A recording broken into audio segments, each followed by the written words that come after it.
Assalamu alaikum wa rahmatullahi wa barakatuh. Once again, we are here with another podcast. In today's podcast, we have a team of folks.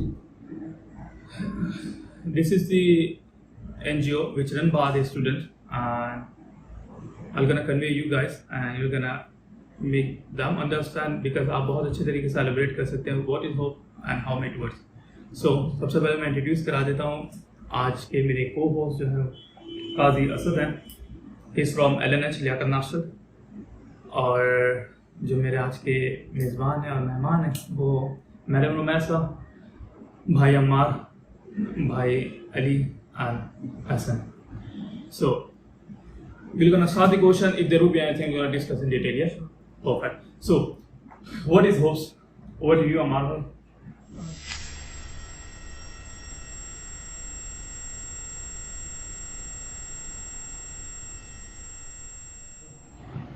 Hopes help of patients in exigency by students Karachi medical and dental college के तलबा का कायम करदा एक इदारा है या organisation है जो कि 1995 में KMDC के पहले बैच ने शुरू की थी. इसकी ज़रूरत इस हवाले से कैसे पेश आई कि हमें इसकी बुनियाद रखनी पड़ी. जो हालात अब्बासी के अंदर अब हैं, मरीज़ों की ज़रूरियात जैसे अब मौजूद हैं, पहले तो सेम यही हालात 1995 में नहीं थे. तो उस वक्त तलबा के सामने कुछ ऐसे हादसा पेश आए कि जिसकी वजह से अफोर्डेबिलिटी की वजह से बहुत ही कम कीमत अद्वियात जो कि जान बचाने वाले अद्वियात थी वो ना होने की वजह से कुछ अमवात वाक़ई हुई. मैं इस चीज़ के ऊपर एक बात का एलिब्रेट कर दूँ. KMDC जो है कराची मेडिकल डेंटल कॉलेज है और आप सब उसी के स्टूडेंट हैं. और अब्बासी जो है ये एक गवर्नमेंट हॉस्पिटल है विच अब्बासी शहीद हॉस्पिटल जो है इसके नाम से जाना जाता है.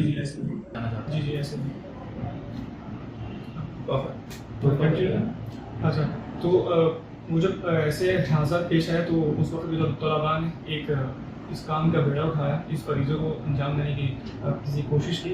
उन्होंने अपनी पॉकेट मनी से चंद अद्वियात दे के फार्मेसीज पर रखा थी. जो भी मुस्तहिक मरीज़ वहाँ आया करते थे उनको वो जो है अद्वियात मुहैया किया करते थे. लेटर ऑन जब वो पेशेंट का फ्लो बढ़ने लगा हमारे पास तो ज़रूरियात भी बढ़ने लगी, फंड्स बढ़ने लगे. तो हम लोगों ने उस वक्त जो तलबा थे उन लोगों ने अपने जो सीनियर्स थे या जो अपने घर वाले थे उन लोगों से ज़कात ले लेके जमा करना शुरू कर दिया.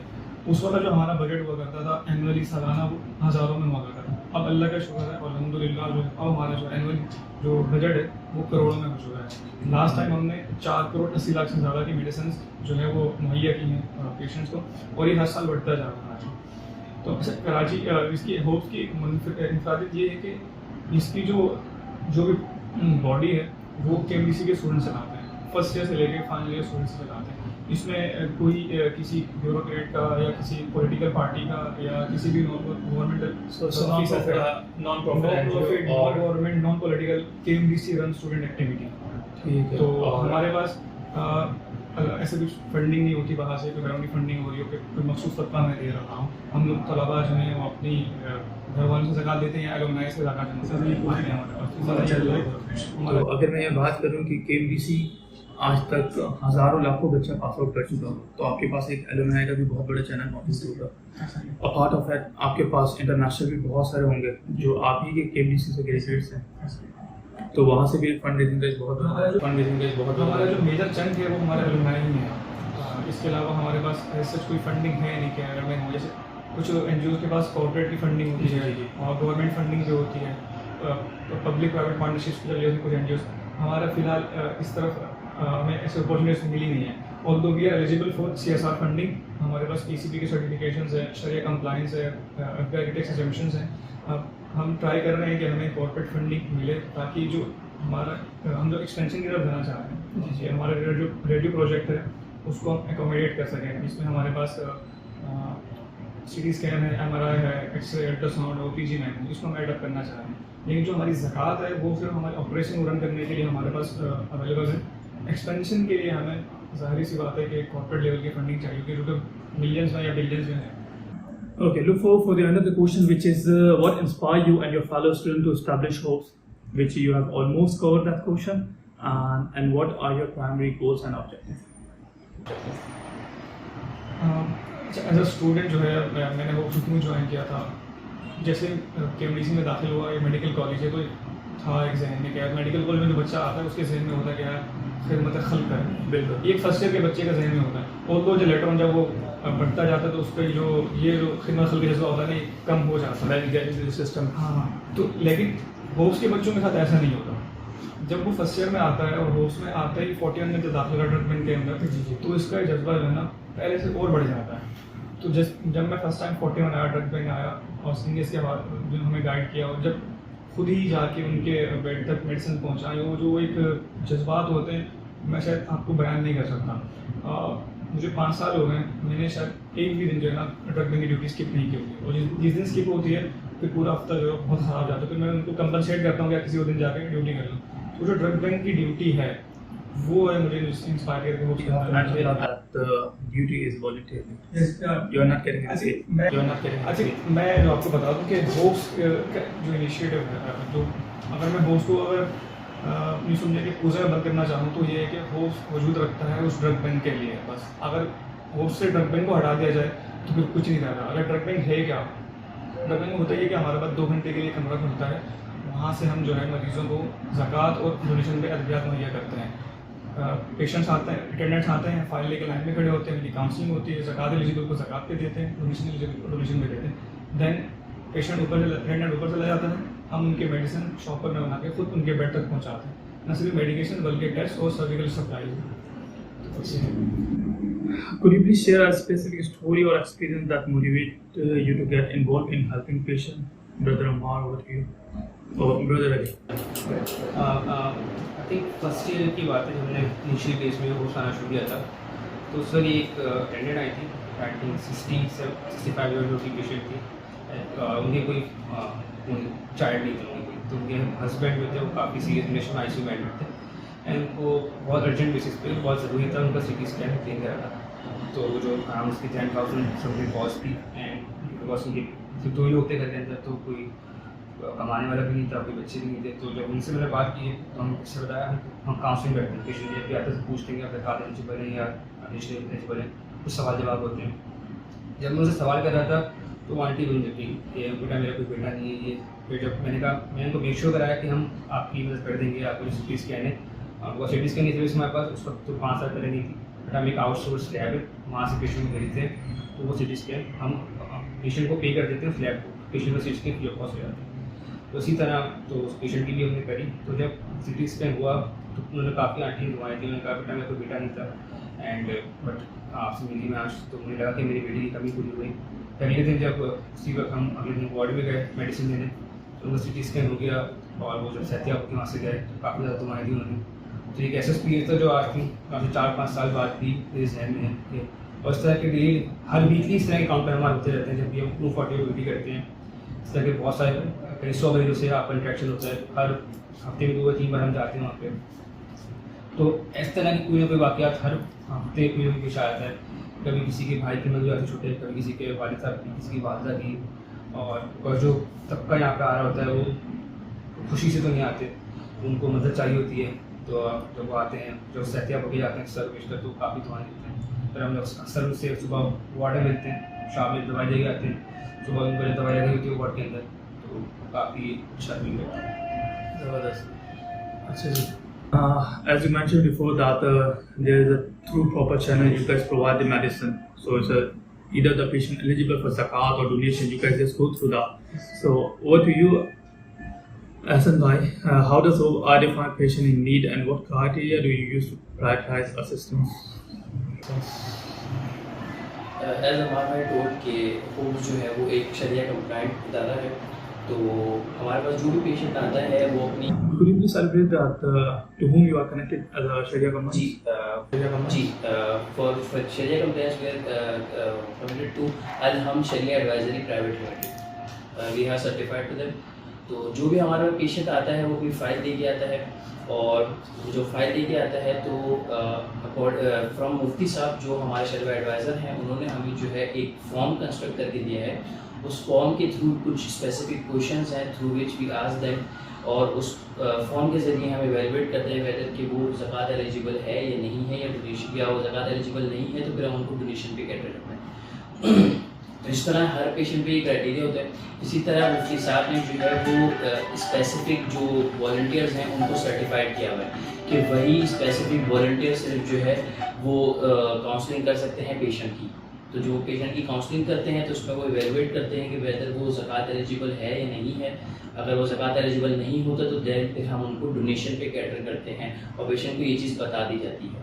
फिर at the end of the month जो हमारे शरिया एडवाइज़र मुफ्ती साहब हैं वो सारे ज़कात फॉर्म्स को इवेलुएट करते हैं और वो देखते हैं कि हमने शरिया रूल्स के अकॉर्डिंग पेशेंट को इवेलुएट किया है या नहीं, और उसको अप्रूवल के बाद जो है वो ज़कात फंड जो है वो फिर आउट किया जाता है। As we have seen before कि बहुत सारे एक जो डोनेशन देने वाली पार्टी है वो भी ये बोलती है कि यार हम जिसको दे रहे हैं वो सोर्स जो है सही है या नहीं है, क्योंकि बहुत सारे लोग बताते कुछ हैं और करते कुछ हैं, ट्रांसपेरेंसी कुछ नहीं होती। सो मैं हम शरिया एडवाइस सर्विस के बारे में थोड़ा देर बताना चाहता हूँ कि ये पाकिस्तान की वाहिद इदारा है जो कि शरिया कंबाइंड और शरिया एडवाइजरी का कि जो security exchange commission of Pakistan से रजिस्टर्ड है, और इसके जो रूह रवान है जो ज़र निगरानी चलता है मुफ्ती तकी उस्मानी साहब का बरक़ातुहु मुनालिया और जामिया दारुल कराची के जितने भी सीनियर साज़ा कराम हैं उनके ज़रिए निगरानी चलता है। तो ये एक इनफरादियत है अल्हम्दुलिल्लाह कि हमें अल्हम्दुलिल्लाह जैसे सर्विसेज की मतलब खिदमत हासिल है। So here we have the next question, which is what kind of support and service does HOPES to provide to patient, and how do you ensure that these services are effective and sustainable? Over to you, Madam Imasa. Yeah, what kind of support and service does HOPE to provide the patient, and how does you guys ensure that these services are effective and sustainable for a long term? Thank you for having us here, Monis. Services जो हम provide करते हैं हमारी multiple service हैं, जैसे कि अभी mention किया यहाँ हमारे बाकी कोलीग्स ने कि हमारे पास एक जॉब बैंक है जो 24 आवर्स में नहीं करते, फ्री ऑफ कॉस्ट एक 2 आवर फैसिलिटी है जो कि वहाँ पे हमारे पास जो है वॉलंटियर्स होते हैं, वो अपना टाइम निकाल के अपने बिजी स्केड्यूल से आते हैं and then they counsel patients आते हैं अपनी फाइल लेके, उन्हें जो है हम काउंसिल करते हैं, फिर हम एलिजिबल है ज़कात एलिजिबल है डोनेशन एलिजिबल है वो फिल्टर करते हैं एंड देन आफ्टर देन उनको पूरी डिग्निटी के साथ उनकी मेडिसिन उनके बेड पे डिस्पेंस की जाती है। तो ये तो हमारे ड्रग बैंक का हेड हो गया। उसके अलावा हमारे पास 3 फार्मेसीज हैं जो 24/7 वर्क कर रही हैं no profit no loss basis पे। एक हमारे KMTC में ही है, एक हमारी Karachi institute of heart disease के अंदर है और तीसरी हमारी जो है वो यहाँ अब्बास शहीद हॉस्पिटल में है। अच्छा, उसके अलावा थर्ड हमारे पास वो डायग्नोस्टिक है जहाँ पे मल्टीपल हमारे पास डायग्नोस्टिक सर्विसेज प्रोवाइडेड हैं, ठीक है। And apart from that how we make sure कि वो आराम से प्रॉपर्ली पेशेंट्स तक पहुँचती हैं। ऑब्वियसली हमारा एक पूरा एक सिस्टम है, हम जैसे कि अभी बताया आपको कि हम शरिया एडवाइजरी से भी बाउंडेड हैं, तो वहाँ पे भी जब आते होते हैं एक प्रॉपर तरीका होता है हमारा जिसमें हम जो है मेक श्योर करते हैं कि हर चीज़ प्रॉपर्ली पेशेंट्स तक पहुँच रही है या नहीं। हमारी प्रॉपर एनुअल ऑडिट होता है, at the end of the year हमारा जो है एक एनुअल रिपोर्ट बनती है जिसमें हम हर चीज़ प्रॉपर्ली मेंशन करते हैं कि क्या क्या सर्विस प्रोवाइड की गई, कितने पेशेंट को केटर किया गया। तो in the end I would say in the nutshell we are authentic organisation. Could you please tell me one more thing? एक मतलब जब पेशेंट आता है and is he suffering from the long term any kind of disease, so how will you guys overcome on that? Because फिर वो एक दिन या 2 दिन की मेडिकेशन नहीं है, most probably it will be more than 15 days. ठीक है, जब वो हमारे पास आ गया ना एक मरतबा ब्लड बैंक के अंदर, और वो उसका हॉस्पिटल से जितने भी दिन का है ना उसकी फ्री ऑफ कॉस्ट मेडिसिन वो उसके थ्रू ही जाया करेंगे। कोई और इदारा जो है कोई उसको मतलब ज़रूरत नहीं पड़ेगी। ऐसे हम इतना कोशिश करते हैं, ऐसे कुछ मेडिसिन हमारे पास ड्रग बैंक पे नहीं होती, तो हम कोशिश करते हैं कि अपनी फार्मेसी के थ्रू या अगर वाकई मेडिकेशन लाइफ सेविंग है तो हम किसी आउटसोर्स कर लेते हैं, बट उस पर कुछ नहीं लेना। सो इट मीन्स जो पेशेंट यहाँ पे वंस आपके पास रजिस्टर्ड हो गया तो वो टोटली आप पे डिपेंडेंट है। बिल्कुल ऐसा ही है। उसमें एक और चीज़ भी कि ऐसा नहीं कि 241 तो 3 घंटे खुला है 2 घंटे खुला है, इस दौरान फ्री कॉल मेडिसिन जा रही है। बट हमारे डिफरेंट व्हाट्सएप ग्रुप्स हैं तमाम बाकी के डॉक्टर्स के साथ, लाइक मेडिसिन के जितने डॉक्टर्स में ग्रुप बना हुआ है, सर्जरी डॉक्टर के साथ है, गायनिक डॉक्टर के साथ है। तो कोई ऐसा पेशेंट आता है इमरजेंसी के अंदर तो वो हमें रात में कॉल कर देते हैं, ग्रुप में मैसेज देते हैं कि इस पेशेंट को आप मेडिसिन अरेंज करा दें।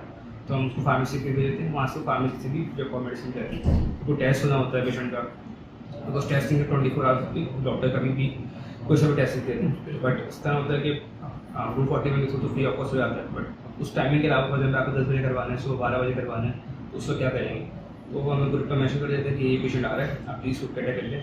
तो फिर उसको भी हमें डायग्नोस्टिक भेज देते हैं, हमें आपको डायग्नोस्टिक की जो भी एम्प्लॉय होता है उसको बता देते हैं कि XYZ पेशेंट आएगा, आप इससे पैसे मत लीजिएगा, उसको आप डोनेशन या ज़कात जिस तरह अभी जो पीछे काउंसल हुआ होता है आप उसके ऊपर उसको कैश बुक कराएं। तो ये कि हमारी सर्विसेज 24 आवर्स पेशेंट की अवेलेबल रहती है फ्री ऑफ कॉस्ट सर्विसेज की, और जो हमारी बाकी फार्मेसीज हैं वो।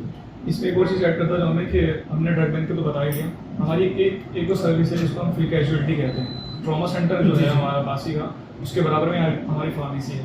तो खुदा न खास्ता कोई भी ट्रॉमा केस आता है, कोई भी गन शॉट का केस आता है, कोई भी अननोन पेशेंट आता है, लावारिस पेशेंट आता है, तो उसकी जैसे भी कोई मेडिसिन होगी ना, छोटा से छोटा उसका टेटनस का इंजेक्शन हो या बड़े से बड़ा इलेक्ट्रोटमी का ऑपरेशन हो, उसको हम on the spot without any क्या कहते हैं एवेल्यूएशन, फ़ौरन ऑन द स्पॉट हम उसको मेडिसिन दे देते हैं, क्योंकि उस वक्त हमारे लिए जान बचाना ज़्यादा ज़रूरी है।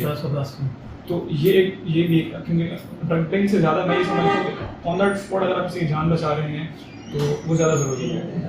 और इसी ही नज़रिए के तहत जो है अपना CT स्कैन वगैरह सेटअप लगाना चाह रहे हैं, क्योंकि वो ज़्यादा ज़रूरी होता है। समटाइम पेशेंट ऐसे रेफर होकर रास्ते में जो है वो एक्सपायर हो जाता है। तो इस ज़रूरत को मद्देनजर रखते हुए हम अपने रेडी प्रोजेक्ट पे नाम शुरू किया था, इंशाल्लाह जल्द कंप्लीट हो जाएगा इंशाल्लाह।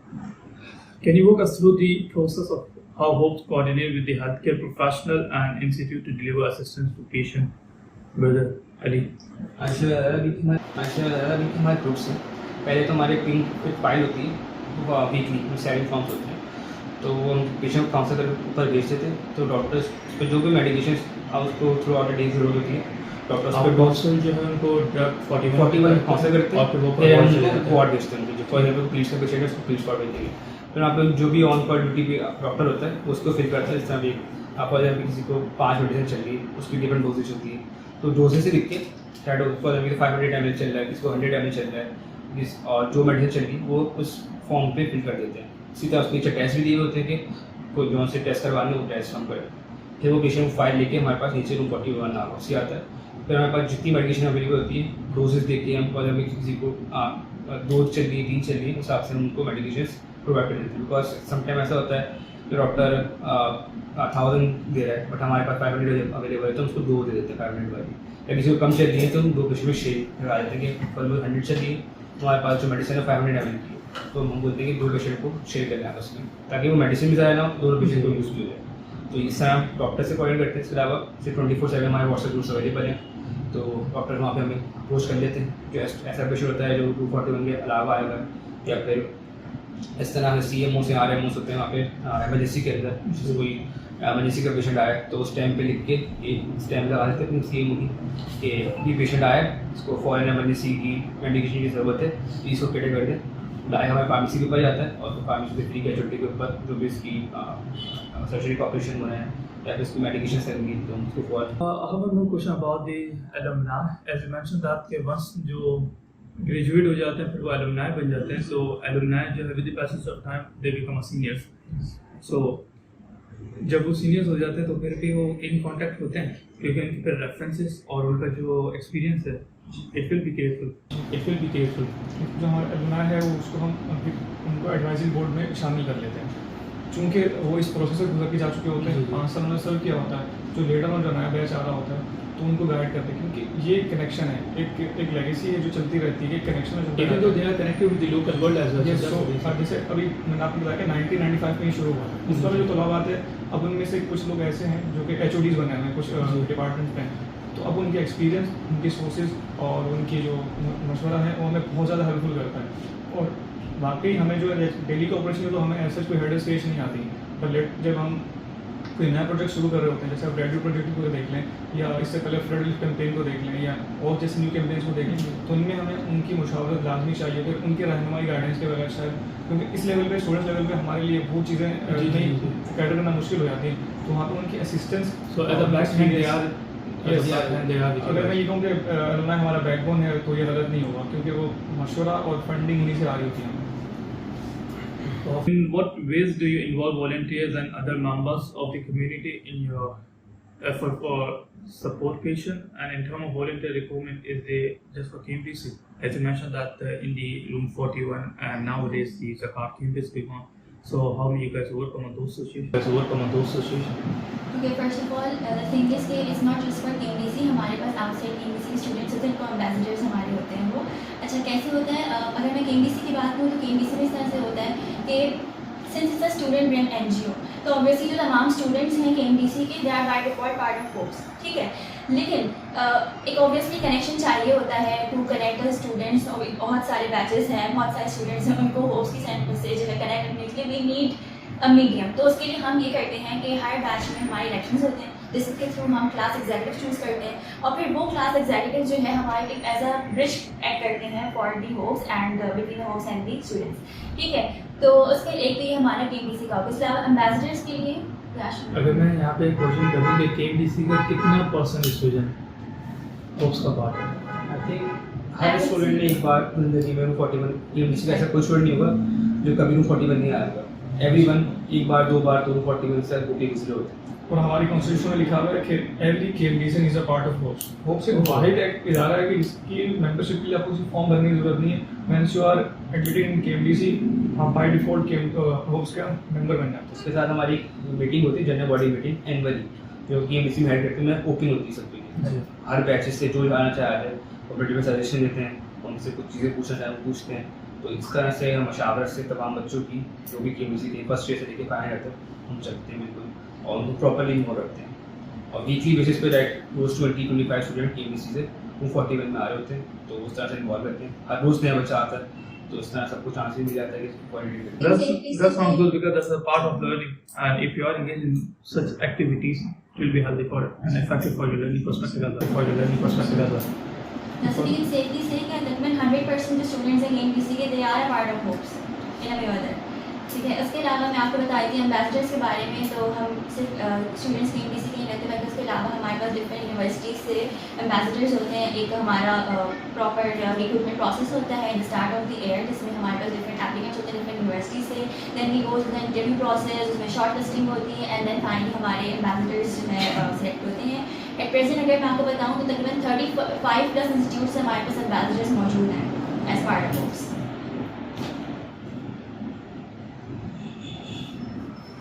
Do you have any international as well? If I talk about the institution, We have international students as well. who are that's part of- perfect. That's perfect. So I can say that on a daily basis you are growing in terms of donation, in terms of the local community, isn't it? Yes. And those, I mean, जो आपके volunteers हैं जो दूसरी institute से या दूसरी university और colleges से हैं, so did that playing a good role? Exactly, they are 100%. और Because होप्स से KMDC का और होप्स का तो सिलसिला ऐसा होगा that's a part of their learning, ठीक है। अगर कोई कहते हैं होप्स से बाहर का आता है या KMDC से कोई बाहर का बच्चा कहते हैं KMDC होप्स को ज्वाइन करता है, so उसका रोल किस तरीके का है, और फिर वो अपना पॉजिटिव अपना कितना % देता है होप्स के लिए और कितना डेडिकेशन के साथ काम के साथ वो होता है, कमिटेड होता है। बेसिकली देखें जो आउटसाइड KMDC स्टूडेंट्स हमारे एम्बेसडर्स हैं, उनको हम हर तरह से सपोर्ट करने की कोशिश करते हैं, हर तरह की अपॉर्चुनिटी प्रोवाइड करते हैं। अगर कोई एम्बेसडर हमारा कहता है कि मुझे मीडिया टीम में इंटरेस्ट है या मुझे मीडिया का ज़्यादा देते रहा है, तो हम उन्हें फुल अपॉर्चुनिटी देते हैं कि आए हमारी मीडिया टीम के साथ ज्वाइन करें और जो भी आपकी स्किल्स हैं शो करें। कोई बोलता है कि मार्केटिंग स्किल्स है मेरे पास, तो हम उनको उसमें इन्वॉल्व करते हैं। तो जिस तरह आपकी स्किल्स होती हैं हर लिहाज से हम कोशिश करते हैं केटर करें। उसके अलावा थ्रू आउट द ईयर हमारे डिफरेंट कैंपेन्स होती हैं। स्टार्ट ऑफ द ईयर में मैं आपको बताऊँ हमारे पास वो स्किल्स एक्सपो थी, उसमें हमारे एम्बेसडर्स का बहुत क्रूशियल रोल था। They volunteered in all the workshops और पूरी अरेंजमेंट में दे प्रॉपर्ली वॉलंटियर्ड। और फिर उसके बाद हमारे पास ज़कात कैंपेन अभी ऑनगोइंग हमारे पास एम्बेसडर्स का बहुत रोल है। देन इसके अलावा हमारे पास different campaigns throughout the year आती रहती हैं और हर कैंपेन मेक श्योर कि हमारे एम्बेसडर्स का पूरा पार्ट हो और वो जिस तरह से कंट्रीब्यूट कर सकते हैं उसमें कंट्रीब्यूट करें। Perfect. This is a major question. What are some of the biggest challenges you have faced in running hopes and how have you overcome on that? Over to you, Ali and Asir. अच्छा, for मेरा जो अब तक का experience है उसका वो team leading का है या टीम्स इन्वॉल्वमेंट का है, कैंपेन लीडिंग है। तो जो चैलेंज पर्सनली मैंने फेस किए वो वॉलंटियर्स रिलेटेड होते हैं। बहुत फॉर एग्जाम्पल ज़कात कैंपेन में 250 बच्चे हैं या क्लास कोड में थे 200 स्टूडेंट्स थे, तो किस तरह सबको साथ लेके चलना, बिकॉज हर बच्चे की अलग क्वेरी होती है, हर बच्चे का क्वेश्चन होता है, तो you have to be available 24/7। Like randomly बच्चों के बहुत से क्वेश्चन आ रहे होते हैं तो उनको बेटर करना। इसके अलावा usually like dealing with faculty, permissions लेना डिफरेंट चीज़ों की, वहाँ पर एक्टिविटीज करवाना कुछ होते हैं। प्लस जो लास्ट टाइम में ज़कात कैंपेन किया इंचार्ज था, तो एक ये बर्डन था या समझिए रिस्पॉन्सिबिलिटी थी, because out of the thousands of patient depend करते थे उस कैंपेन के ऊपर कि हम उस कैंपेन में कितना सक्सेसफुली काम करते हैं, कितना फंड रेज करते हैं, तो उस पर हमारा आउटकम था पूरे ईयर का कि हम कितना करेंगे। इसमें अलहमदिल्ला कैंपेन काफ़ी अच्छी हुई। तो उसमें ये था कि जब तक कैंपेन चल रही थी ऑन 3 मंथ्स तो काफ़ी ज़्यादा चैलेंज था उसको।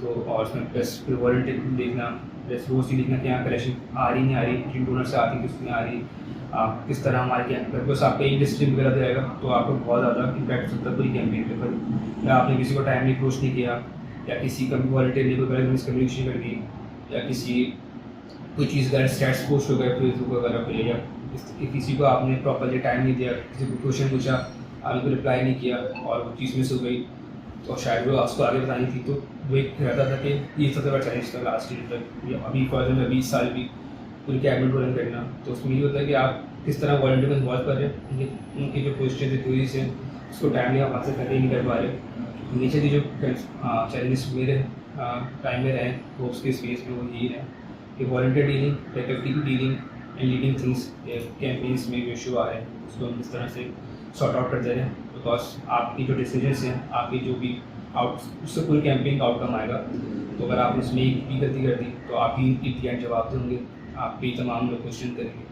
तो ज़्यादातर यही बर्डन और यही चैलेंज रहा है throughout the year. So course yes, I agree with तरीका है, बिल्कुल सही बात बताई उन्होंने। दूसरी चीज़ ये कि एज ए स्टूडेंट ऑर्गेनाइजेशन है आप, तो काफ़ी ऐसी जगह होती हैं जहाँ हमें परमिशन का काफ़ी इशू होता है, क्योंकि स्टूडेंट ही जो है जाके वो परमिशन ले रहे होते हैं। मतलब इन टर्म्स ऑफ परमिशन आपका कहीं सोर्स या कुछ ऐसी चीज़ हो तो वो काम बहुत जल्दी हो जाता है उसको, लेकिन एज ए स्टूडेंट ऑर्गेनाइजेशन हमें काफ़ी जगहों पे कुछ हर्डल्स फेस करने पड़ जाते हैं। जैसे मैं जो बताऊँ कि हम कुछ बार FBR वगैरह जाते हैं या कुछ ऐसे इदारों में जाते हैं जहाँ पे सर्टिफिकेशंस के लिए जाना पड़ता है, तो उसमें भी हमें काफ़ी कुछ डिले हो जाता है, या वो हमें सही से डील नहीं कर रहे होते, या वो हमसे सही से बात नहीं कर रहे होते। Because we as a student हम चाहते हैं कि हम सेंजू से हैं, we want our certificate renewal, या we want the exemption renewal. तो इस तरह की जो चीज़ें होती हैं उसमें हमें काफ़ी बड़ा चैलेंज फेस करना पड़ता है। इसी तरह वॉलंटियरिंग वर्क में भी कभी कभी फेस करना पड़ जाता है। दूसरा ये कि कम्युनिटी को जब आप रीच कर रहे होते हो तो हम चाह रहे होते हैं कि ना सिर्फ कि हमारे एलुमनाइज तो हमारा बहुत अच्छा नेटवर्क है, हम चाहते हैं हम दूसरी कम्युनिटीज़ को भी जो है वो अप्रोच करें, कहीं मॉल्स में जाएं, कहीं दूसरी जगहों पे जाएं, वहाँ पे जाके थोड़ा सा लोगों को बताएं कि हम क्या काम कर रहे हैं और ज़्यादा से ज़्यादा कम्युनिटी को हम पहुँचें वहाँ पे। तो इन जगहों पे जब तक आपकी कोई सोर्स या कुछ ऐसी चीज़ ना हो तो परमिशन लेना बहुत ज़्यादा मुश्किल हो जाता है। तो इन चीज़ों में हमें कभी बहुत ज़्यादा हर्डल आ जाता है और हमारे काम बहुत ज़्यादा हो सकता है डिले हो जाता है अक्सर। हाँ, बात अगर आपको किसी जगह की परमिशन मिल जाती है, लेट्स सपोज नाउअडेज योर जगह कैंपेन गोइंग ऑन और वो मॉल्स में भी हो रही है, वो स्ट्रीट पे भी हो रही है और सोसाइटी में भी हो रही है, तो वहाँ पे जिन जगहों की परमिशन मिल जाती है तो वहाँ पे सिक्योरिटी वगैरह, because you all are the student, you don't have any security. So फिर और जो हालात वगैरह है उसके अंदर फिर आप लोगों को अकेला निकलना, वो भी डोनेशन प्राइस। तो उसके बाद हमारी जो डोनेशन ड्राइव्स होती हैं वो उसके लिए हम जो है वो डिफरेंट सोसाइटीज़ में परमिशन लेते हैं। हम सोसाइटी में जिन सोसाइटीज़ में परमिशन लेते हैं तो वहाँ हमारा कोई ना कोई एक फोकल पर्सन होता है जो हमें उस चीज़ इधर सोसाइटी का भी गाइड कर रहा होता है और वो मेक श्योर कर रहा होता है कि हमारे सारे वॉलंटियर्स को सिक्योरिटी मुहैया हो। तो जो सोसाइटीज़ में हमने अभी भी डोनेशन ड्राइव पर हम जो करते हुए आ रहे होते हैं वहाँ हमारा यूजुअली एक फोकल पर्सन लाजमी होता है जो हमें फैसिलिटेट कर रहे होते हैं। तो हम वहाँ पे और कुछ ऐसी सोसाइटीज़ में हम डोनेशन ड्राइव करते हैं जो बाउंड्री वॉल के अंदर होती हैं, ऐसी नहीं जो बहुत ज़्यादा स्ट्रीट हो या वो खुली हो जगह, इस तरह हम नहीं करते। ज़्यादातर वो सोसाइटीज़ में जो बाउंड्री वॉल से बंद होती हैं हम उनमें डोनेशन ड्राइव करते हैं। इसी तरह मॉल्स वगैरह में, तो मॉल भी जो बहुत ज़्यादा फेमस मॉल्स होते हैं जैसे lucky one mall, millennium mall and ocean mall, यहाँ पे हमने ड्राइव्स किए हैं। तो यहाँ पे भी सिक्योरिटी के जो हम जो मार्केटिंग जो उनके मैनेजर वगैरह तो उनसे हम बात कर लेते हैं कि हमारे स्पेसिफिक वॉलंटियर जो हैं वो स्पेसिफिक टाइम के लिए आएंगे and they will approach the community जो वहाँ पे लोग होंगे और फिर वो अपना काम करके स्पेसिफिक टाइम पे चले जाएंगे। तो वो सिक्योरिटी वो मेक श्योर कर देते हैं। बिकॉज कहीं पे भी हम जाए सबसे पहली चीज़ है सिक्योरिटी। अगर सिक्योरिटी नहीं है तो फिर बच्चा किस तरीके से काम करेगा। And we all aware about the society was society 4-5 साल पहले अगर आप तो हम स्ट्रीट्स पे कर रहे होते थे, ताई रोड वगैरह पे हम ड्राइव करते थे। बट इस तरह से कराची के अंदर सिक्योरिटी के इशूज़ आ रहे हैं तो मैं लास्ट 3 ईयर से तमाम स्ट्रीट्स के ऊपर ड्राइव करना बंद कर दी ये मद्देनजर रखते हुए कि कोई वॉलंटियर को कोई मिसहैप ना हो जाए, उसके एक्चुअली ना हो जाए, तो हम मेक श्योर करते हैं कि हमारे वॉलंटियर कभी कॉम्प्रोमाइज़ ना हो किसी। तो इन दिस टर्म ये आपकी ज़कात कैंपेन पे कुछ इफेक्ट हो, कैंपेन पे कुछ इफेक्ट हो? यस, लाइक कुछ हद तक बहुत I would was good smart अच्छी सोच आ रही थी, बट इवेंचुअली हमारे लिए वॉलंटियर को कॉम्प्रोमाइज़ कम नहीं कर सकते इस तरह से। किसी वॉलंटियर के साथ मिसहैप हो जाए तो उसका हमें डिसीजन ये किया था कि हम ऐसी तरह जाएंगे जो वॉल स्टडीज़ हैं या जो ऐसे मॉल्स हैं जो हम सिक्योरिटी प्रोवाइड कर रहे हैं, हम अलाउ करें अंदर परमिशन दे रहे हैं कि हम मॉल के अंदर ड्राइव करें, ना कि बस मॉल के बाहर होस्ट पे करें। तो हम उन्हीं की तरफ हम रुझान होता है, हम मॉल्स में जाएँ या हम स्टडी में जो गेटेड हों ताकि कोई सिक्योरिटी का इशू ना हो। और जब वापसी आते हैं तो हमारे पास डिफरेंट वॉलंटियर्स होते हैं जो अपनी कार्ड्स लेकर आते हैं, रीशो करते हैं तमाम वॉलंटियर्स को जो भी आए टाइप पे उनको उनके डोर स्टेप पे छोड़कर आए, या फिर अगर कोई बहुत दूर रहता है तो उनको करीम या रिंग गाइड करवा देते हैं ताकि उन्हें वो अपने प्रॉपरली सेफ एंड सिक्योर होकर घर पहुँचे, ताकि किसी के साथ कोई इशू ना हो कि वो वॉलंटियर करने में उससे वॉलंटियर का भी नुकसान है, प्लस एज एन NGO या इदारा हमारे पर भी कुछ यूज सकता है। This is the last question related to this question, which is because आप कहीं भी किसी भी इदारे से परमिशन ले रहे हैं, so they have some demands. So आप जब किसी सोसाइटी से ले रहे हैं या किसी मॉल से ले रहे हैं, so did they demand anything? And this is the NGO. This is the NGO. No as such no कोई डिमांड्स हमारे पास ज़कात दिन की ड्राइव्स के हवाले से नहीं मिली कि ना कोई एक्नॉलेजमेंट, ना कोई आप मतलब किसी भी तरह का कोई बेनिफिट नहीं मिला, क्योंकि दे नो अस के हम किस कॉन्सेप्ट पे काम करते हैं, क्योंकि हमारे फोकस पर्सन को पहले से गाइड कर देते हैं। फिर ये कि यार हम जैसे स्टूडेंट बेस्ड ऑर्गेनाइजेशन है तो इसका बड़ा इम्पैक्ट जाता है सोसाइटीज़ के अंदर, क्योंकि स्टूडेंट्स हैं तो ऐसे चाहिए उनका जहन नहीं होगा। हमारे एक सीनियर हैं, वो एक बहुत अच्छी बात कहते हैं, मुझे बहुत अच्छी लगती हुई, कहते हैं यार once you are स्टूडेंट तो आप जो है ना बहुत ऑनेस्ट और ईमानदार रहते हो, बट जब आप प्रैक्टिकल लाइफ में आते हो ना तब आप फिर जो है ना आप पर कंधों पे जिम्मेदारी का बोझ होता है, तो फिर आप दूसरे रास्ते इख्तियार करते हैं। तो सोसाइटी को पता है यार स्टूडेंट्स हैं और इतना अच्छा से रन कर रहे हैं कि NGO को 27-28 साल से, तो इनसे ऐसा या कोई खुदा ना खासा डिमांड करना ऐसे हमें नहीं आती। और मैं सिर्फ सोसाइटी से बात नहीं कर रहा, सरकारी इदारों में भी ऐसा नहीं होता कि हमें खुदा ना खासा कहीं किसी भी इदारे के अंदर कोई आउट ऑफ द वे जाके कुछ करना पड़े। हम प्रॉपर शाइन करते हैं, अकॉर्डिंग टू बुक चलते हैं और अल्लाह का शुक्र हमारे काम हो जाते हैं। So the next question: how do you measure the impact of your organization work on the life of the patient? Use the if I talk about the statistics.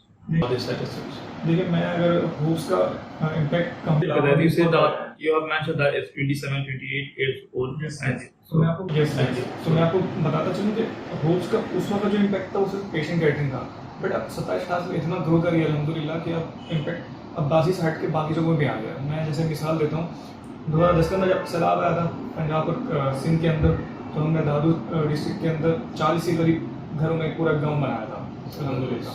तो फिर उसके बाद आवारान और खुजदार के अंदर जब बलूचिस्तान के अंदर जल्जला आया तो उसके अंदर हमने मेडिकल कैंप्स किए और उनकी रिहेबिलिटेशन में काम किया। अब रिसेंटली जब 2022 में सैलाब आया सिंध के अंदर, तो हमने दादू डिस्ट्रिक्ट के अंदर ही हमने 100 के करीब घर बनाए हैं और उनके अंदर हमने राशन कैंपेन्स की हैं, मेडिकल कैंप्स लगाए हैं, मस्जिद मदारिस बनाए हैं। और इसके अलावा जो और हमारे आउटरीच प्रोग्राम में आता है हमारे पास कुर्बानी कैंपेन आती है, वक्त कुर्बानी कैंपेन है हमारी, वो हम रन करते हैं तकरीबन कोई 5-6 साल से रन कर रहे हैं। उसमें ये होता है कि हम इंडिया से इनके कुछ गांव सेलेक्ट कर लेते हैं जो हमें सेलेक्ट किया है और वहाँ जाके फोकल पर्सन खुद जाके पहले उनकी काउंसलिंग करते हैं। और मोनिस भाई अगर मैं आपको बताऊँ अगर हमारे से चलना हो आपका ना, तो मैं आपको बताऊँगा वो लोग वाकई डिजर्विंग होते हैं, उनके हालात वाकई आगे अंदाजा के उनको जाके देखते हैं कि यार हम कितने प्रिविलेज हैं, अल्लाह ताला हमें कितना नवाजा होगा।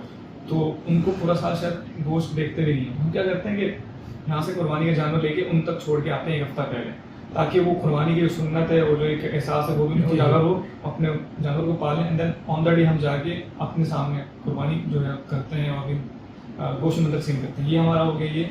और कोविड के अंदर भी ये जो एक्टिविटीज है आपकी ये बकरीद के दिन में होती है, बकरीद के 3 दिन में होती है जब आपके अपने घर में कुर्बानी होती है। जी घर में कुर्बानी होती है। जी हम on the day first day हमारी कुर्बानी होती है और अपने घर की कुर्बानी छोड़ के वो फिर कुर्बानी में सारे होते हैं। और ये सिर्फ ऑन द डे की बात नहीं है, ये मैं और अली जो है 3-4 साल से इस कैंपेन को देख रहे हैं और मेरी तो फेवरेट कैंपेन है कुर्बानी कैंपेन ना।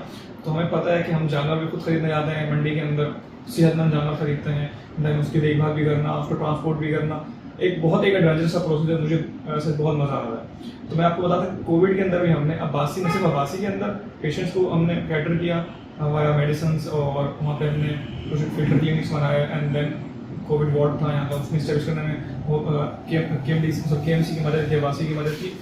और इसके अलावा हमने राशन कैंपेन भी रन की थी। तकरीबन 5000 प्लस फैमिलीज़ को हमने 2 फेजेज में राशन प्रोवाइड किया था। तो अब वो उसका जो इम्पैक्ट है वो अब बासी से हट के बहुत आगे गिरा सकता है, और हम चाहते हैं कि ये इम्पैक्ट पूरे पाकिस्तान में छा जाए। और इसके लिए हमने जैसे अभी हम इस हवाले से अभी लास्ट एक प्रोजेक्ट लॉन्च किया है मेडेट के नाम से। वो मेडेट के BLS के हिसाब में फ्रिक का नाम सुना होगा, पाकिस्तान रेड का नाम सुना होगा। तो इसको रोकते हैं,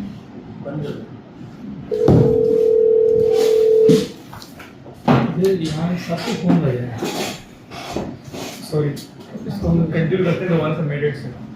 तो जैसे कि मेडिट हमारे लास्ट ईयर प्रोजेक्ट लॉन्च हुआ है, जिसके अंदर हम क्या कहते हैं बेसिक क्लास सपोर्ट के हवाले से बच्चों को ट्रेनिंग, न सिर्फ स्टूडेंट्स को बल्कि जो आम तबका है और जो प्रोफेशनल्स है, कॉर्पोरेट सेक्टर्स के लोग हैं, तो वो सब रिलेटेड टू मेडिकल स्टूडेंट है। आमिर वो सब मेडिकल के स्टूडेंट होते हैं या जिसमें मैंने जिक्र किया ना, स्टूडेंट्स भी किसी भी तरह मेडिकल नॉन मेडिकल, वो जो आम तबका है, आम मुलाजमीन है, कॉर्पोरेट हो या नॉन कॉर्पोरेट हो, क्योंकि हादसा तो किसी के साथ भी कभी पेश आ सकता है। तो एक आदमी को इतने तो नॉलेज होनी चाहिए आप हादसा जो पेशेंट जैसे वेस्टर्न वर्ल्ड में क्या होता है कि वहाँ पे CPR जो है ना उनके स्कूल की स्टडीज का पार्ट है, वहाँ पे सब कुछ रहता है। और फिर जब कॉलेज लाइफ में, यूनिवर्सिटी लाइफ में आता है तो उनको बेसिक नर्सिंग स्टफ भी सिखा दिया जाता है। अब ये ज़रूरत हमारे मुल्क में नहीं समझी जाती, लेकिन चूंकि बीइंग अ मेडिकल स्टूडेंट हमें पता है ये ज़रूरत है। हम लोगों ने अपनी तरफ से एक इनिशिएटिव लिया है कि हम जितना हमसे हो सके उतना हम जो लोगों को ट्रेन करें, इससे अवेयरनेस दें, आगाही दें। यार आप ऑल द मेडिकल ट्रेन नहीं हो, लेकिन यू हैव स्किल्स के आप पेशेंट की जान बचा सकते हो। ये हमारे इनिशिएटिव है। इन शॉर्ट में आपको बता दूं कि आप वो उसका बासिस के अलावा भी बहुत बड़ा इम्पैक्ट है। आप स्टडीज़ की बात कर रहे थे, तो अली आपको स्टडीज़ बता देंगे कि ऑन नंबर्स बेस हमने कितना इम्पैक्ट डाला है। लास्ट ईयर अगर मैं वैसे तो 22 साल से चल रहा है प्रोग्राम, बट लास्ट ईयर मैं आपको स्टार्ट बताऊँ, तकरीबन 41 के थ्रू पेशेंट हमारे ड्रग पेन वहाँ से ट्रीटेड हुए। तकरीबन 70,000 पेशेंट थे जिनको हमने through out the year treated किया। उसमें अराउंड 14,000 पेशेंट थे जो ज़कात करने उनको दवाइयाँ दी या टेस्ट करवाए। 3,000 पेशेंट वो थे जिनको हमने ऑन डोनेशन टेस्ट कराए। तकरीबन ये जो सर्विस, इसके अलावा तकरीबन 3,000 पेशेंट को लैब टेस्ट कराए, लैब से फ्री ऑफ कॉस्ट ज़कात के ऊपर। तकरीबन 7,000 पेशेंट को डोनेशन पे कराए, तो तकरीबन 37,000 पेशेंट बन गए जो लैब्स के free of cost lab services के लिए उनको। तो ये जो तमाम फ्री ऑफ कॉस्ट सर्विसेज थी हमारी अराउंड 4.8 करोड़ की थी जो हमने लास्ट ईयर पेशेंट्स को दी। इसके अलावा हमारे इम्पैक्ट है सिर्फ वो फ्री ऑफ कॉस्ट मेडिसिन का नहीं है, बट हमारी जो डायग्नोस्टिक है ये free of no profit no loss पर चलती है। जिस तरह तीनों फार्मेसीज भी हमारी नो लॉस नो प्रॉफिट पर चलती हैं। तो अगर मैं आपको अगर एक हमारे फार्मेसी में जो मेडिसिन हैं वो आपको एक होता है MRP रिटेल प्राइस, जो होता है PRP जो बाइंग बढ़ती है। हम उस बाइंग प्राइस से भी नीचे मेडिसिन देते हैं, जो आपको अगर फॉर एग्जाम्पल मार्केट में मेडिसिन मिली 2000 की, तो हमारे फार्मेसी में 800 की अवेलेबल होती है। कोई प्रॉफिट नहीं है, कुछ नहीं है, और हम बिकॉज फार्मेसी कंज्यूमर सपोर्ट करता है इस मामले में। तो हमको बहुत ही मतलब जो बाइंग प्राइस जो कौन मेडिसिन खरीद रहे हैं उससे भी लो प्राइस पे हम मैं जस्ट फॉर रेफरेंस ऐड करना चाहूँगा इनकी आपके बात करी। जब एक ड्रग आती है पेनजो के नाम से, जी बॉश ब्रांड है, वो देता है हमें, तो उसकी जो MRP है जो उस पर लिखी हुई प्राइस है वो तकरीबन 3,000 तक की है। जो हम प्रोवाइड करते हैं फार्मेसी के थ्रू वो 2,000 से 2,100 के दरमियान है। तो यही मैं समझूँगा, और मैं आपको बताना चाहूँगा कि अप टू 70% तक हम ऑफ दे रहे होते हैं पेशेंट्स को। और ये जो अप टू 70% है सिर्फ फार्मेसीज के लिए, बल्कि डायग्नोस्टिक में 70% में जो यहाँ से लॉस हो रहा है ये कवर कहाँ दिस से? Is not a loss. I mean आपको जिस रेट परचेज ही कम पड़ रहा है, तो मैं अपना उस पर कुछ मार्जिन 5% रख के जो मेरी सर्विसेज हैं, अच्छा ठीक है, आपको पीछे से फार्मेसी दी मुझे जो फार्मास्यूटिकल कंपनी है मुझे डिस्काउंट वो प्रोवाइड कर रही है। सही, मैं अपना लॉस नहीं कर रहा। और प्लस हमारी रनिंग कॉस्ट भी एसएसडी पास की मौजूद है, कोई रेंटल कॉस्ट नहीं है, कोई इलेक्ट्रिसिटी कॉस्ट नहीं होती। तो सोच होता है कि हमारे सिर्फ जो एडमिन कॉस्ट होती है वो होती है हमारी एम्प्लॉयज़ की सैलरी। तो एम्प्लॉयज़ की सैलरी हमने एक सरकार में बताया इतनी अमाउंट हमें जनरेट करनी है इन टर्म्स ऑफ प्रॉफिट, ताकि हम एम्प्लॉयज़ को जितनी सैलरीज दे सकें। तो उससे अब हम ज़्यादा प्रॉफिट जनरेट नहीं करते। तो लास्ट में बताऊँ तकरीबन हमारे तीनों फार्मेसी से मिला के 3,54,000 लोगों ने मेडिसिन परचेज की, सिर्फ 2023 का स्टेट से। तकरीबन जो नॉर्मल फार्मेसी से कंपेयर करूँ तो तकरीबन उनको 3 करोड़ 20 लाख रुपये की डिस्काउंट हमने दी है। अगर हम चाहते तो अगर हम नॉर्मल फार्मेसी की तरह रन कर रहे होते तो तकरीबन 3 करोड़ 20 लाख का प्रॉफिट हम जनरेट कर सकते थे, बट हमने वो तमाम ऐसा डिस्काउंट हमने अपने जो पेशेंट्स थे जो हमारे पास से दवाई नहीं आ रहे थे उनको, इसी तरह ये जो है डायग्नोस्टिक फैसिलिटीज़ है इसमें भी तकरीबन लास्ट ईयर हमारे पास जो एक तो हमने फ्री कॉस्ट पे बता दिया मैंने 37,000 लोगों को, तो हमने फ्री ऑफ कॉस्ट टेस्ट करवाए थ्रू आउट द ईयर। और तकरीबन हमारे पास जो पेशेंट्स थे वो थे तकरीबन हमारे पास 30 लाख के करीब पेशेंट हमारे पास डायग्नोस्टिक के भी थे। इनको हमने तकरीबन 4 करोड़ रुपये का डिस्काउंट दिया। अगर हम आपके पास हमारी जो लैब है जिस निकास सर्टिफाइड जो एक इंटरनेशनल इदारे हैं जो लैब करते हैं, जितनी भी आपने बड़ी लैब्स हैं वो भी आगा खान हो गई, चुगताई हो गई, तमाम मिनी से सर्टिफाइड होती है।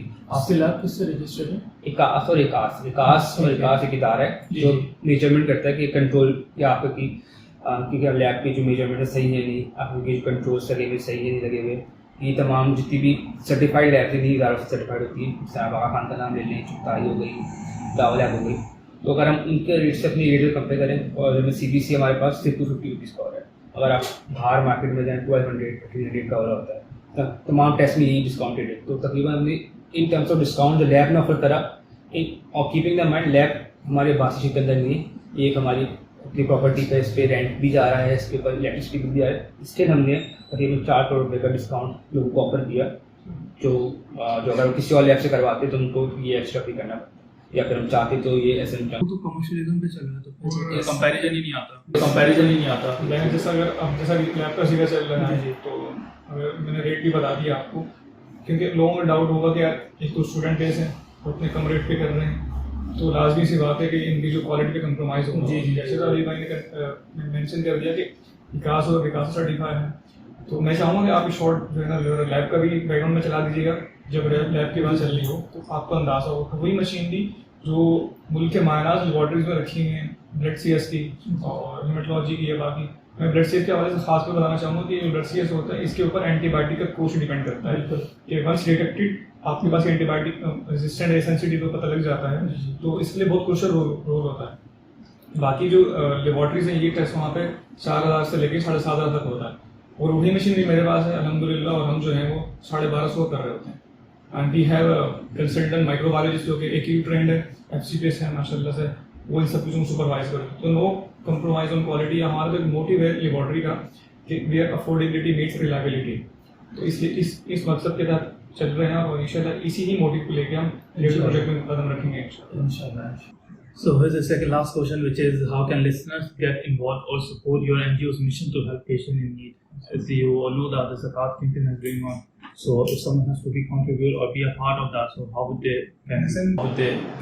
being in charge of Zakat campaign, मैं रिक्वेस्ट करूँगा कि ये अपना इफेक्टिवली मैसेज रिकॉर्ड करा दें। जो भी जिन तक हमारा पैगाम पहुँच रहा है, जो भी हम सुन सकते हैं, तो फर्स्टली आई वुड लाइक कि जो भी डोनेट ये करना चाह रहा होता है वो सबसे पहले ये चाहता है कि मैं वो सर्विस देखूँ, मैं खुद देखूं कि वहाँ पे काम हो रहा है नहीं। तो हम सबसे यही कहते हैं कि आप हमारे पास आएँ, हमारा ट्रेड बैंक देखें, आप हमारी सर्विसेज को पहले देखें और उसमें आप देखिए कि हमारा क्या इम्पैक्ट जो है पेशेंट की तरफ जा रहा है, जो हमारा जो रोल है वो किस तरह से पूरा हो रहा है, और उसके बाद you can contribute to us, और आप हमें ज़कात डोनेशन किसी भी तरह से जो है वो आप हमें डोनेट कर सकते हैं। इसके लिए आप हमें फ़िज़िकल डोनेट करना चाहें हमें फ़िज़िकल डोनेट कर सकते हैं, आप हमें ऑनलाइन डोनेट करना चाहें तो आप ऑनलाइन डोनेट कर सकते हैं। हमारे मीज़ान बैंक में अकाउंट है, सेपरेट अकाउंट्स है फॉर डोनेशन एंड ज़कात। तो आप अगर हमें ज़कात देना चाहते हैं तो यू कैन डोनेट इन ज़कात अकाउंट, अगर आप हमें डोनेशन देना चाहते हैं तो आप डोनेशन अकाउंट कर सकते हैं। नॉट ओनली दिस कि अगर आप चाहते हैं कि आप हमें फिजिकल फॉर्म में या ऑनलाइन फॉर्म में नहीं दे सकते तो आप हमें बता दें, we can collect from your door the donation and zakat, तो हम आपके आगे डोर टू डोर कलेक्शन भी कर सकते हैं। तो इसके लिए बस मेरी सबसे रिक्वेस्ट है कि जो भी देखना चाहता है जिस तरह से भी कंट्रीब्यूट करना चाहे, एक छोटी से छोटी अमाउंट भी किसी पेशेंट की दवाई में या पेशेंट की सर्विस में ही इस्तेमाल होगी, वो किसी भी तरह से ज़ाया किसी तरह से नहीं होगी। तो यही सबसे मेरी रिक्वेस्ट है। दूसरा जो जैसे हमारे भाई ने बताया कि SBR एलिजिबल फॉर CSR, तो हमारे कोई भी लिंक है, कोई भी कॉन्टैक्ट जो है वो हमें करवा दें इन कॉर्पोरेट्स या इन कंपनीज, तो उनके हम जाके हम अपनी सर्विसेज उनको बताएंगे, हम हमारी रिपोर्ट उनको प्रोवाइड करेंगे, हमारे सर्टिफिकेशंस प्रोवाइड करेंगे, तो वो हमें जो है वो एज अ CSR हमें कुछ प्रोवाइड करें, CSR दे वो हमें SBR CSR एलिजिबल, हम PCP सर्टिफाइड हैं। तो इस तरह से आप हमें जो है वो फैसिलिटेट कर सकते हैं, हमारे साथ कंट्रीब्यूट कर सकते हैं। एज इन जो हमारी सर्विस चल रही हैं, हम नहीं चाहते कि हम सिर्फ अपनी सर्विसेज तक ही महदूद रहें, क्योंकि कॉन्स्टेंटली हम अपनी सर्विसेज को एक्सपेंड किए जा रहे हैं। हमारा रेडियोलॉजी प्रोजेक्ट भी है जिसकी जो बजट है वो मोर देन 100 मिलियन है। हम चाहते हैं कि हमारा जो है वो वाला जो प्रोजेक्ट है वो भी रुके ना, वो प्रोजेक्ट भी चलता रहे, हमें जो है अपना वो प्रोजेक्ट भी कंप्लीट करना है। तो उसके लिए भी वी नीड है ह्यूज अमाउंट। तो वो सब भी जो है, जो हमें सुन रहे हैं, जो हमें देख रहे हैं, उनसे ही कंट्रीब्यूट कर सकते हैं वो, और वो हमारे इस प्रोजेक्ट को जो है वो तकमील तक पहुंचा सकते हैं। और अगर हमारी सर्विसेज, हमारी किसी चीज़ से भी जुड़ना हो तो हमारे सोशल मीडिया हैंडल्स हैं, फेसबुक, इंस्टाग्राम, ट्विटर, इन सब पे हमारे अकाउंट्स हैं। इन सब पे टोटली हमारी जो है सारी अपडेट जारी होती है, जो हमारी सर्विसेज हो रही होती है, जो हमारी ऑनगोइंग कैंपेन चल रही होती है, वो सारी अपडेट हमारे सोशल मीडिया हैंडल्स होती हैं। तो सोशल मीडिया हैंडल्स के through you can connect to us, और जो भी आपकी कोई क्वेरी हो, कुछ भी हो, तो you can reach out to us without any hesitation. Perfect. Is there anything which you would like to add in closing words? Any of you? मैं बस यही कहूँगा कि वो जो है वो बातचीत जो मेरी ना उम्मीदों का मरकज़ है, और आप सब जो है वो इन सब का सहारा बन सकते हैं। तो उसको आप किसी भी तरह से सपोर्ट करें, not just monetary funding. Monetary funding की अपनी अफादियत है, एक अहमियत है, बट सम अदर एड्स के हमें कोई सोर्सेज मिल जाए कि in terms of sponsoring a machine, whole machine, CT7 scan machine अलहमदिल्ला स्पॉन्सर हुई, अदर कुछ रिक्वायरमेंट्स हैं, एक्सरे है, अल्ट्रासाउंड है, काफ़ी चीज़ें। या फिर आप जस्ट लाइक जैसे हमारा कुछ फ्यूचर प्रोजेक्ट्स हैं हमारे, जिसमें हमारे पास जो है एक्सपेंशन में ब्लड बैंक आता है। ब्लड बैंक की नीड है KMDC अब्बासी के अंदर। हमें खुद बहुत अजीब सा लग रहा होता है कि पेशेंट आता है हमारे पास, वही पेशेंट जिसको मेडिसिन चाहिए होती है, समटाइम उसको वो ब्लड ज़्यादा ज़रूरी होता है। हम उनसे माजत करते हैं, बहुत अजीब लगता है कि काश हमारे पास ये फैसिलिटी भी होती, क्योंकि ब्लड का एक बहुत वाइटल रोल होता है। अगर पेशेंट को ब्लड लॉस हो रहा है या कोई और उनको इलनेस है जिसमें ब्लड की ज़रूरत है, तो हम नहीं कर पा रहे। तो हम ये भी चाहते हैं कि अगर कोई इदारा हमसे पार्टिसिपेट करना चाहे, कोलैब करना चाहे, या हमें फैसिलिटी करना चाहिए इस हवाले से, ब्लड बैंक के हवाले से, तो मोर देन वेलकम। क्योंकि ये इस वक्त नीड है हमारे पास। So आपके दो मेजर चैलेंजेस हैं, एक तो रेडियोलॉजी और दूसरा ब्लड बैंक। और इस रेडियो प्रोजेक्ट के होने के बाद मेरे ख्याल से हम काफ़ी हद तक जो है ना बासी का बोझ पेशेंट को जो है जिम्मेदारी। मैं बार बार बासी कह रहा हूँ, मुझे तो अजीब लग रहा है। इस वक्त मैं ये चाहूँगा कि मेरे सुनने वाले जो हैं ये ना समझे कि हाँ सिर्फ बासी तक मौजूद है। ये जो मैंने अभी डायग्नोस्टिक फैसिलिटीज बताई हैं और फार्मेसी बताई हैं, ये पूरे कराची के लिए हैं। और इन फ्यूचर हमारे प्लान है कि हम जो हमारे डायग्नोस्टिक कलेक्शन सेंटर है वो कराची खोलें, क्योंकि नीड तो सबको है पूरे कराची के अंदर। और जब हम अफोर्डेबिलिटी के साथ क्वालिटी दे रहे हैं, तो हम भी चाहते हैं कि हर एरिया के अंदर ही हम मौजूद हो। तो इंशाल्लाह आप कुछ अर्से में देखेंगे कि जगह जगह कलेक्शन हमारे खुल जाएंगे। सेम वो फार्मेसी और ब्लड बैंक जब खुलेगा, और जब रेडी खुलेगा तो इंशाल्लाह वो भी पूरे कराची ही होगा इंशाल्लाह। उसके अलावा में हम हमारी पूरी कोशिश है कि अपने ब्लड बैंक को भी एक्सपेंड करें, क्योंकि जितने ज़्यादा हम बच्चों को कैटर कर सकते हैं उतना बेहतर है, जितने ज़्यादा हम उनके काम आ सकते हैं उतना ही अच्छी बात है ये। और लिसनर्स को भी ये कहूँगी जो भी यहाँ देख रहे हैं और सुन रहे हैं, उनसे ये रिक्वेस्ट करूँगी कि आप उसका पार्ट बन सकते हैं, उसको विजिट करें, उसको सोशल मीडिया पेज पे उसको सपोर्ट करें। हमारा जो बेसिक मोटो है वो है लाइफ लाइन फॉर पुअर। तो बेसिकली आप भी अपनी कॉन्ट्रीब्यूशन अपनी सरकार डोनेशन के जरिए उनको सपोर्ट कर सकते हैं। डिफरेंट हमारे जो प्रोजेक्ट्स चलते हैं, आप आएँ और विजिट करें और हमारी डायग्नोस्टिक देखें, हमारी फार्मेसी देखें, हमारा ड्रग बैंक देखें। यू आर ओपन, जब भी आप चाहें आएँ, और हमारी ऑथेंटिसिटी, हमारी रिलायबिलिटी, हर चीज़ आपके लिए ओपन है। आप जो आपको कोई क्वेश्चन है, कोई हो उसके बारे में, प्लीज़ कम फॉरवर्ड, हम हर तरह के सवाल के लिए तैयार हैं। ये कि आप स्टूडेंट है नाज से अगर आप एडमिशन नहीं करते, कोई स्टूडेंट है तो ओपन है हूँ स्टूडेंट एनजीओ, तो आप आके इसमें वॉलंटियर करना चाहें वॉलंटियर करें, खुद आके देखें, खुद आके अपना हमारा पार्टिसिपेट करें अपनी फैमिली में, फ्रेंड सर्कल के अंदर किस तरह का काम करें और क्यों ज़रूरी है ये काम करना। जब आप आएंगे इन्वॉल्व होंगे तो आपको ज़्यादा आइडिया होगा इस चीज़ों का। मज़ीद यही है कि आप ये जो अच्छा काम करें, एक लेगेसी छोड़ते जा रहे हैं, चाहते जो हमारा बाद आने वाले जो लोग सुन रहे हैं, जो जूनियर्स हैं या फिर आइंदा सालों में KMDC का या मेडिकल स्टूडेंट पालेंगे, तो प्लीज़ लेगेसी कंटिन्यू करें, उसके रेगुलरली वर्निंग करते हैं, ताकि जो सिलसिला होता है कैसे चल रहा है मज़ीद आगे भी इस तरह चलता है और बड़ा होता है। क्योंकि होस्ट जो है वो मैं इसकी टाइटलाइन आप स्टार्ट कर देगा, थोड़ी शेप था मुझे याद नहीं आ रहा। होप्स है इन सबकी उम्मीदों का वर्कर, आप बने सहारा उम्मीदों से बढ़कर। तो अगर ये अपनी ऐड करने चाहें तो ऐड कर दीजिए। सही, ये अब ऑन द रिकॉर्ड या ऑफ द रिकॉर्ड जो भी मैं आपसे कहा है, ये टैगलाइन थोड़ी सी एक कैची थोड़ी सी आप कर दीजिएगा।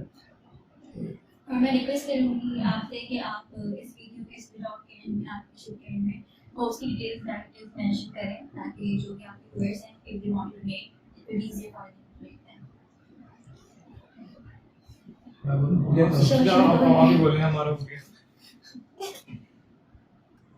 Okay, so this is about the hopes, and they have elaborated and brief what is hope and how may it work. And on a serious note, Ramzan is the major time period where they have run the donation, and it will have throughout the year.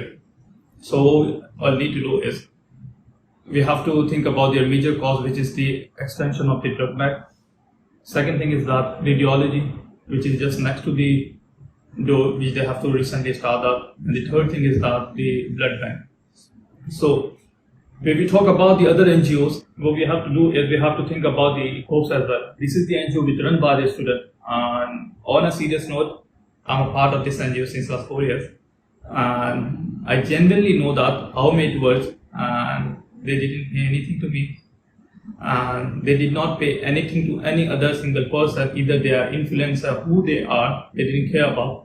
If you want to work for the NGO, you have to be voluntarily. This is the motive.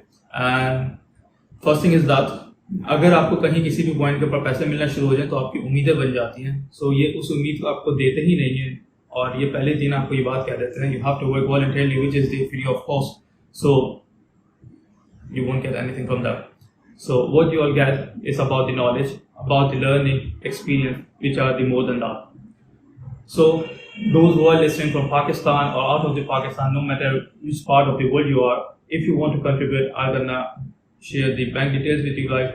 I'm gonna share their contact details, so you can contact them. Even though if any of you are coming back to Pakistan, or if you want to visit, if you are in Pakistan or you want to visit the host, you can contact them. Or even though if you can message or email me, I'm gonna give you the contact details, or I'm gonna help you to connect with them.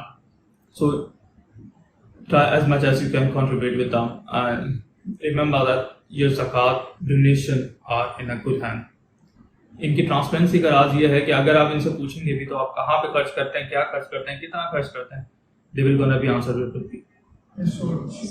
So they will gonna be answerable for you, because ये मैं इस वजह से कह रहा हूँ कि 4 साल से मैं भी कुछ ना कुछ देता हूँ, तो मैं जब किसी पॉइंट के ऊपर अगर कोई क्वेश्चन रेज करता हूँ तो मुझे ऑनेस्टली और जेन्युइनली क्वेश्चन के आंसर प्रॉपरली मिलता है।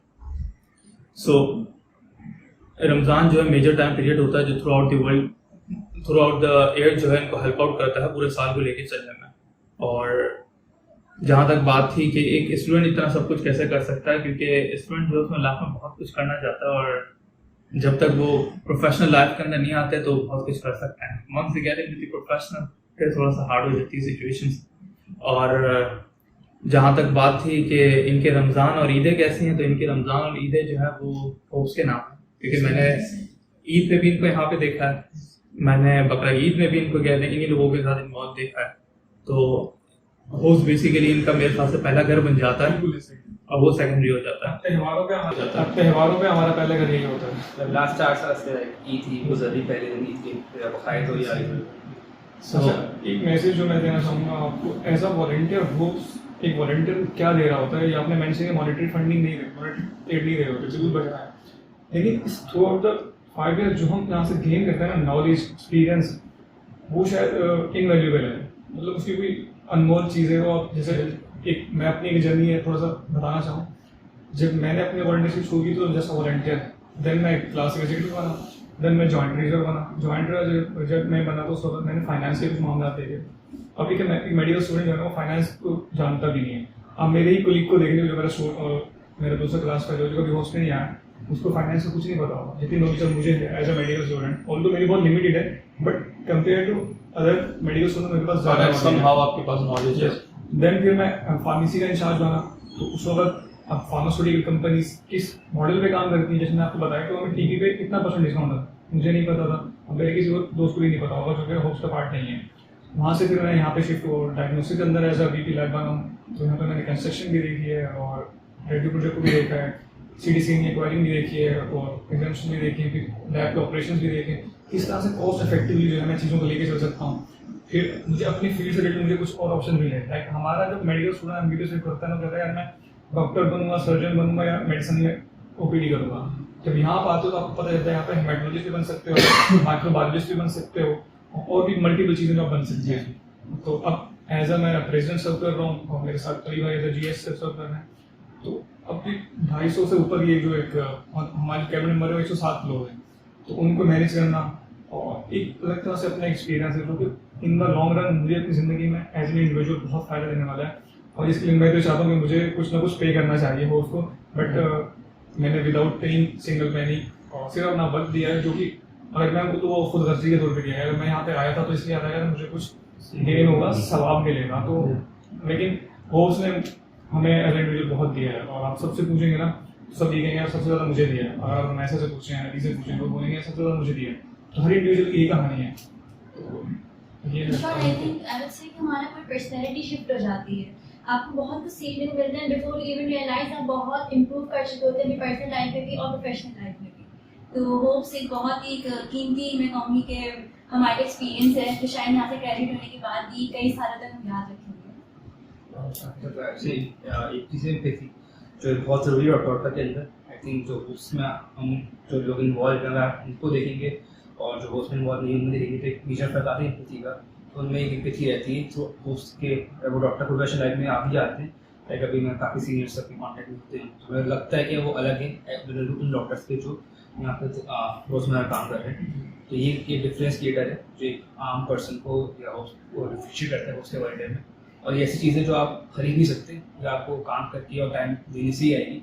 और हमने टाइम दिया है और बाकी लोगों को टाइम दे रहे हैं, आपने टाइम 4 साल दिए, आपको भी अंदाजा होगा कितना ये डिफरेंस हुआ है आपकी पर्सनैलिटी के अंदर।